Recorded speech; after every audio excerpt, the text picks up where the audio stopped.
আম্মু যখন আমার হাতে বিরিয়ানি রান্না খেতে চায়, তো সবসময় শুনে এসেছি যে মায়েদের কাছে মেয়েদের আবদার থাকে। আমিও কিন্তু তার ব্যতিক্রম নই। আমার যখনই যেটা খেতে ইচ্ছে করেছে আমি আম্মুর কাছে বলেছি, আম্মু রান্না করে দিয়েছে, খেয়েছি। তো সেরকমই আম্মু এখন বলতেছে আমাকে, তুমি এখন সংসার করো, মাশাল্লাহ নিজে নিজে কত কিছু রান্না করা শিখেছি, কত কিছু রান্না করো দেখি, তো আজকে তুমি আমাকে একটু বিরিয়ানি রান্না করে খাওয়াও। তো আম্মুর এই আবদার তো আমি কোনোভাবেই ফালাবো না। তো যেই কথা সেই কাজ, আমি সাথে সাথেই ফ্রিজে কিছু মুরগির মাংস ছিল সেটা ভিজিয়ে রেখেছিলাম। তারপর হচ্ছে ময় মশলা দিয়ে মুরগির মাংসটাকে একটু কষিয়ে নিচ্ছি। তা আমি এখানে কোনো রেসিপি শেয়ার করছি না, জাস্ট আম্মুর জন্য যে বিরিয়ানিটা রান্না করেছি এই খুশির মুহূর্তটা একটু ক্যাপচার করে নিচ্ছি। তো এদিকে হচ্ছে আমার মুরগি কষানো হয়ে গেছে, তেল উঠে গিয়েছে সুন্দর মতো। তো ওদিকে হচ্ছে আমি আলু ভেজে নিচ্ছিলাম আলাদা করে। তো এর মধ্যে আমি চাল দিয়ে দিয়েছিলাম, গরম পানি দিয়ে দিয়েছিলাম। এখন হচ্ছে এর মধ্যে আমি ভেজে রাখা আলুগুলো দিয়ে দিচ্ছি সুন্দর মতো, দিয়ে একটু নেড়ে চেড়ে কিছুক্ষণ ঢেকে রাখবো। তো অনেক বেশি খুশি লাগতেছিল আর অনেক বেশি ভয়ও লাগতেছিল যে আল্লাহ জানে আমি পারফেক্টলি রান্নাটা করতে পারবো কি না।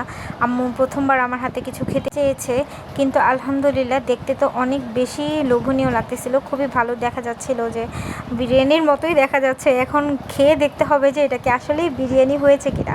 তো তাড়াতাড়ি আমি খাবারটা নিয়ে আম্মুর জন্য সার্ভ করতেছিলাম। আম্মু সবার আগে আমাকে খেয়ে বলবে যে আম্মুর ভালো লেগেছে কিনা। তো আলহামদুলিল্লাহ আম্মু বলেছে একদমই পারফেক্ট হয়েছে, অনেক বেশি মজা হয়েছে। তা আম্মুর এই সুনামে তো আমি একদম লালে লাল হয়ে গিয়েছি আলহামদুলিল্লাহ। তারপর চলে আসি আমাদের আম গাছে। আম গাছে দেখা যাচ্ছে যে একটা আম সুন্দর মতো পেকে মানে হলুদ টসটসা হয়ে আছে। তো আমার টার্গেট হচ্ছে আমি এই আমটা কীভাবে পারবো। গাছটা ছোট হলেও এতটা ছোট না যে আমি ইজিলি পারতে পারবো আর কি। তো আমি আম গাছের আমগুলো দেখছিলাম, বিশেষ করে আমার টার্গেটটা ছিল এই হলুদ আমটাই। তো আম ঘুরে ঘুরে আমি চারোদিক থেকে দেখতেছিলাম। তো এরপর হচ্ছে এই যে আমাদের আম গাছগুলোর ভালোই আম হয়েছে, কিন্তু রোদের জন্য দেখা যাচ্ছে না, মাশাল্লাহ ভালো আম এসেছে। এরপর হচ্ছে এর সাথেই আমার লেবু গাছ। তো লেবু গাছেও মাশাল্লাহ কিন্তু ভালোই লেবু হয়, সারা বছরই এই লেবু গাছে লেবু থাকে। তো এই যে লেবুগুলো দেখা যাচ্ছে একটু একটু। তো লেবু গাছের সাথে হচ্ছে আমাদের বিরাট বড় এক মেহেদি গাছ মাশাল্লাহ। তো এরপর হচ্ছে আমি আমার হলুদ টসটসা আমটা পেরে নিয়েছি, এই তো দেখতেই পাচ্ছেন একদম হলুদ টসটসা। তো পাকা আমটাকে আমি তাড়াতাড়ি কেটে একটা আম সবাই মিলে ভাগ করে খাবো। তো সবার আগে আমি আম্মুকে দিয়েছি যে আম্মু তুমি খেয়ে বলো আমটাকে মিষ্টি কিনা। তো আম্মু বলতেছে যে মাশাল্লাহ অনেক মিষ্টি। তারপর হচ্ছে আমি আমার দুলাভাইকে দিলাম। তো ভাইয়াকে দেওয়ার পর হচ্ছে আমার সবচেয়ে বড় মেম্বারকে দেই, সে খেয়ে বলে যে আমটা নাকি তার কাছে ভালো লেগেছে। আমি দাঁড়িয়ে দাঁড়িয়ে তার খাওয়া দেখছিলাম আর তার কথা শুনছিলাম।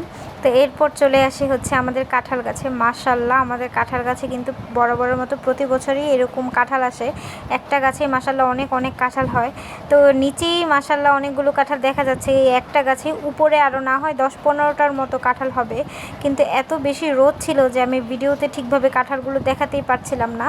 একদম উঁচুতে, অনেক উঁচুতে কাঁঠাল ধরে, এগুলো লাস্টে আমাদের পারতেও অনেক বেশি অসুবিধা হয়ে যায়। দেখা যায় যে একদম গাছ থেকে পেকে পেকে ঠাস ঠাস করে পড়তেছে, ফেটে যাচ্ছে।